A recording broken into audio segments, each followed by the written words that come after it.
So you're sitting down with a patient to do the intake, assessment, and evaluation.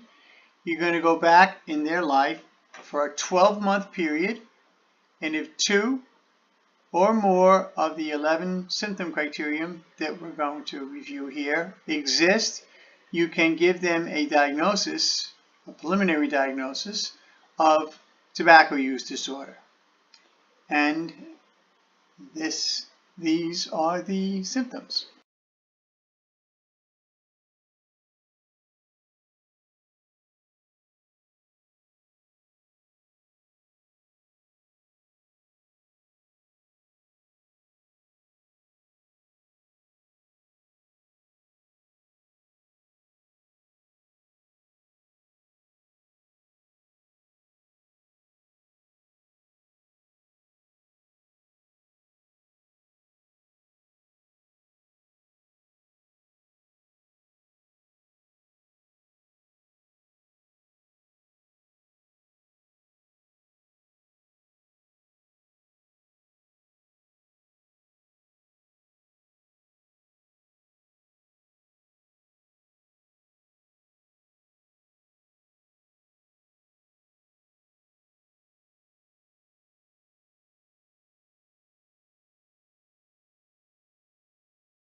These are the symptoms.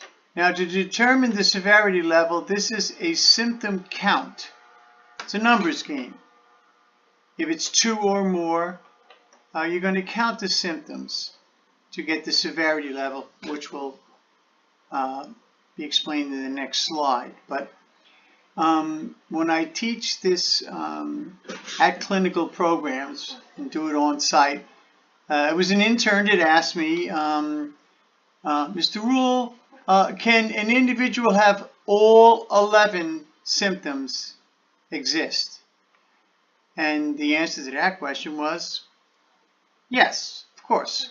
Now, these are the symptoms for any substance use disorder, but it exists for tobacco use disorder. So yes, all 11 symptoms can exist in our patient at one time.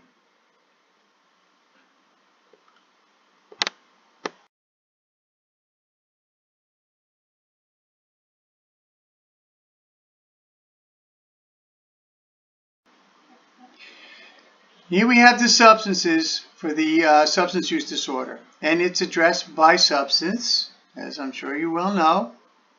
So it's alcohol use disorder, opioid use disorder, where we're identifying the substance. But for this training, we're looking at tobacco use disorder.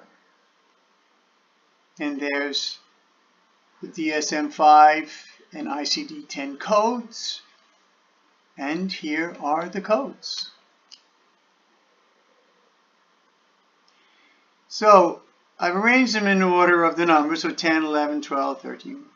We've combined cocaine and amphetamine to cocaine 14 and 15. But for this training, we're looking at the tobacco use disorder. I will just point out here that the DSM-5 and the ICD-10, the reason that they combined the codings here, and the reason they used the DSM-5 and eliminated the Roman numeral was to bring the DSM into a more modern era.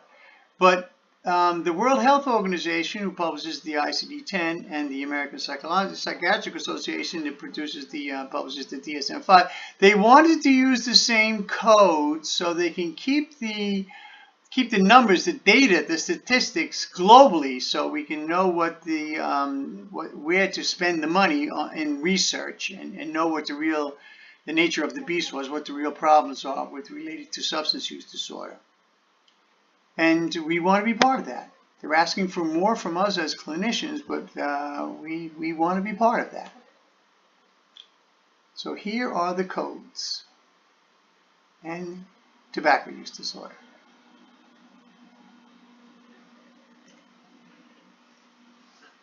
So tobacco use disorder codes. And we're getting back to the codes now. So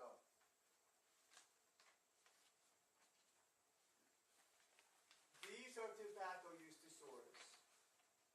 Tobacco withdrawal is separate. Just look at these here. Now, this is on the printout that you have.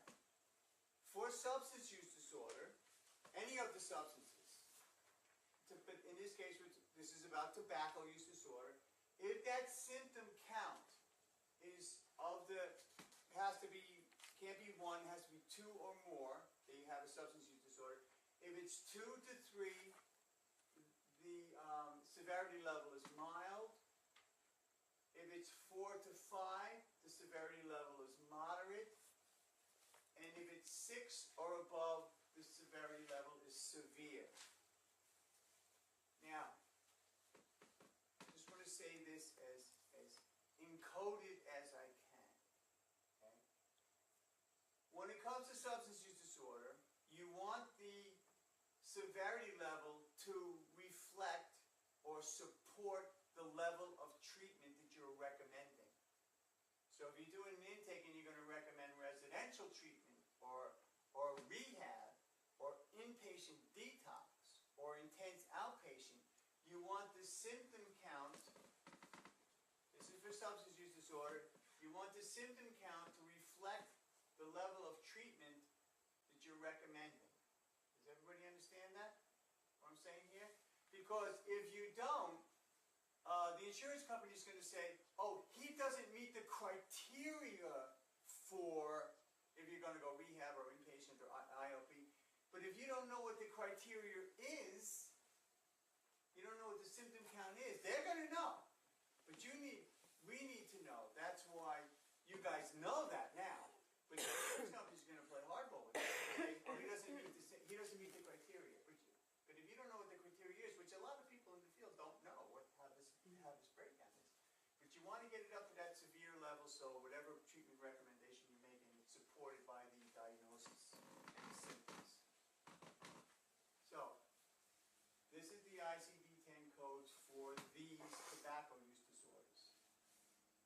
you're not going to see mild.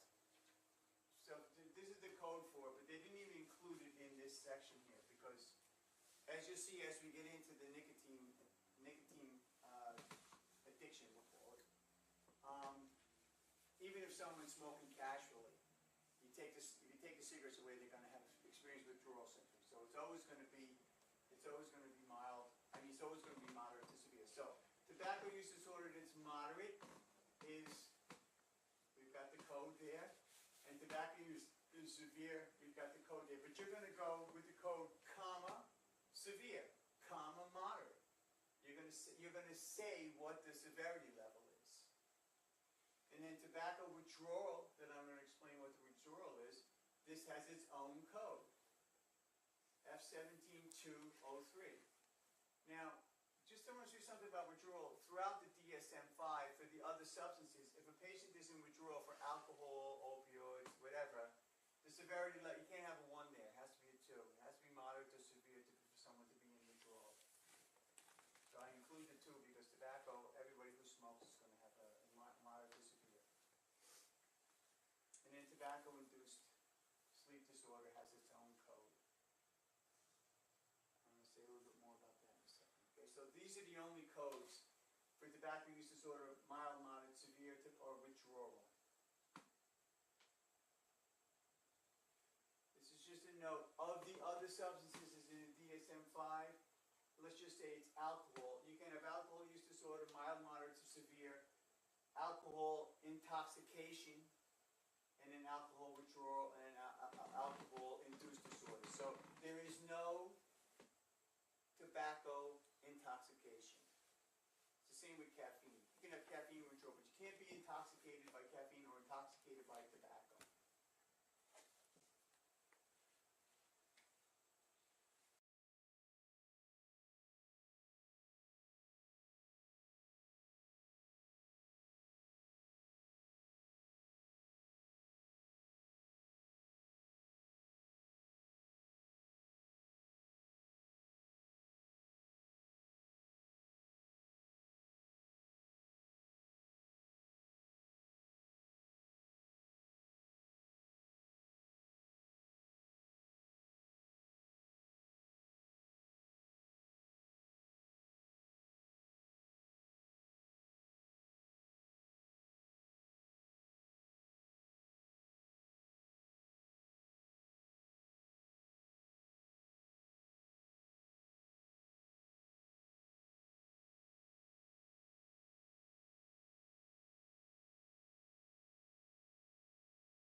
With the other substances, there can be a substance-induced mental health disorder, which could be bipolar disorder, depression, neurocognitive disorder, and so on. But with tobacco, there's only one tobacco-induced mental health disorder, sleep-wake disorder, and we usually find insomnia, or individuals who are actively smoking will wake up in the middle of the night because of their urge, because of their cravings.